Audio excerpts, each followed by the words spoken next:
उसकी इसी धमकी के बाद ये आशंका जताई गई कि नेटो और रूस में टकराव बढ़ सकता है, क्योंकि नेटो देश जर्मनी और रूस के बीच तनाव बढ़ता जा रहा है।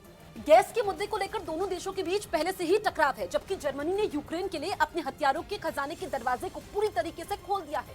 उसने जर्मनी को कई बार अंजाम भुगतने की चेतावनी दे दी, लेकिन जर्मनी ने अपने कदम पीछे नहीं खींचे और उसने यूक्रेन को मदद जारी रखी। लेकिन अब जर्मनी ने रूस के गुस्से में घी डालने का एक और काम कर दिया।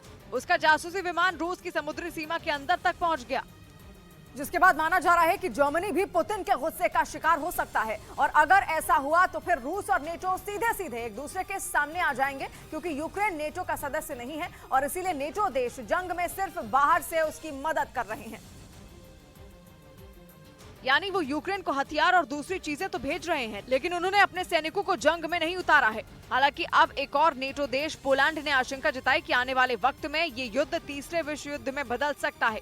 पोलैंड के मुताबिक अगर यूक्रेन रूस से हार गया तो फिर तीसरा विश्व युद्ध तय हो जाएगा, क्योंकि पुतिन अपनी नजर यूक्रेन के बाद यूरोप के दूसरे देशों पर गड़ा देंगे। पोलैंड ने दावा किया है कि यूक्रेन सिर्फ अपने लिए नहीं बल्कि पूरे यूरोप की सुरक्षा के लिए अपना खून बहा रहा है, और इसीलिए उसने जर्मनी समेत दूसरे नेटो देशों से अपील की कि वो यूक्रेन की जंग में अपनी पूरी ताकत झोंक दे, ताकि यूक्रेन जीत जाए और यूरोप पुतिन के खतरनाक इरादों से बच जाए।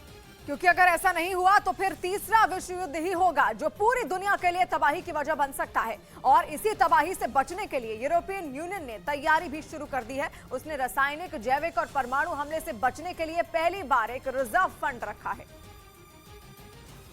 यूरोपियन यूनियन ने परमाणु हमले से बचने की भी तैयारी शुरू कर दी है। इसके लिए पहली बार उसने $262 मिलियन यानी भारतीय रुपयों में 2000 करोड़ रुपए से ज्यादा का रिजर्व तैयार किया है, जिससे जरूरत पड़ने पर बचाव के उपकरण, एंटीडोट्स और रेडिएशन मीटर लिए जा सके। बाल्टिक सागर के करीब बसा फिनलैंड रूस से करीब 1300 किलोमीटर की सीमा साझा करता है, और वो भी कई बार इस बात की आशंका जता चुका है कि यूक्रेन का युद्ध परमाणु हमले तक भी पहुंच सकता है। और उस बीच खबर है कि रूसी सेना पर नजर रखने के लिए नेटो के देशों ने रोमानिया में कई टोही विमानों को तैनात कर दिया है। रोमानिया नेटो का सदस्य है और यूक्रेन के साथ लंबा बॉर्डर साझा करता है, और इसी वजह से नेटो ने रोमानिया में निगरानी करने वाले विमानों को तैनात करने का फैसला लिया, ताकि वहां से वो रूसी सेना की गतिविधियों पर नजर रख सके।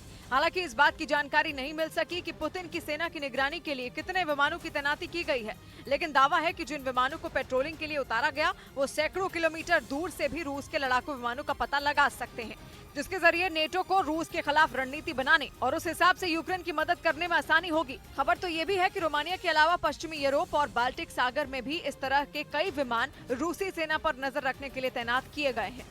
और इधर पूर्वोत्तर के 3 राज्यों में चुनाव की तारीखों का ऐलान हो गया। ये तीनों राज्य त्रिपुरा, मेघालय और नागालैंड हैं, जहां चुनाव की तारीखों के ऐलान के साथ ही आचार संहिता लागू हो गई। त्रिपुरा में 16 फरवरी को मतदान होगा, जबकि मेघालय और नागालैंड में 27 फरवरी को वोट डाले जाएंगे। तीनों राज्यों के चुनाव के नतीजे 2 मार्च को आएंगे। उधर ब्राजील में 8 जनवरी को हुई हिंसा से जुड़े कुछ सीसीटीवी वीडियो सामने आने के बाद अब हंगामा मच गया। ब्राजील के राष्ट्रपति लूला दा सिल्वा ने आरोप लगाया